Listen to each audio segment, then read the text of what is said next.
এ গোলাম, কিছু বলবা বলো।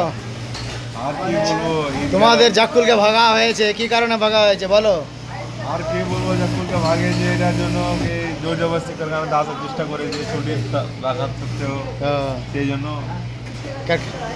ভাগিয়ে দিয়েছে। ঠিক আছে, জাক্কুল চলে গেছে, দেখো 19 নম্বর খালি আছে। তো এই দূরকে দেখো চশমা পড়ে আছে, ঈদের পরে কাজে এসছে, হিরো হয়ে কাজে এসছে। হ্যাঁ, আর আমাদের রাজুর ভাই চলে এসছে কাজে, দেখো ডোলা সোলা বানিয়ে নতুন টি শার্ট সেট দিয়েছে তাকে একদম সুপারভাইজার হিসাবে আমার রাজু ভাইকে। সবাই খালি আছে, আসেনি, কয়েকজন এসছে এখানে এসছে, এক দুজন।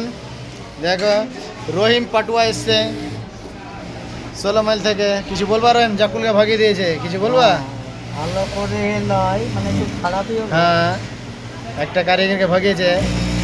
আর সবাই হলো ভালো লোক, ভালো লোক, মনটা খারাপ না? মনটা খারাপ। হ্যাঁ, এটা করা ঠিক না। চলো ভিডিওকে লাইক সাবস্ক্রাইব করো সবাই। এখানে সাইদুল ভাই আছে, সাইদুল ভাই এসছে কাজে ঈদের পরে। ভালো আছো? ঈদ কেমন কাটলো?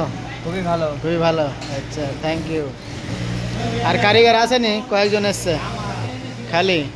ঠিক আছে, ভিডিওকে লাইক সাবস্ক্রাইব করো।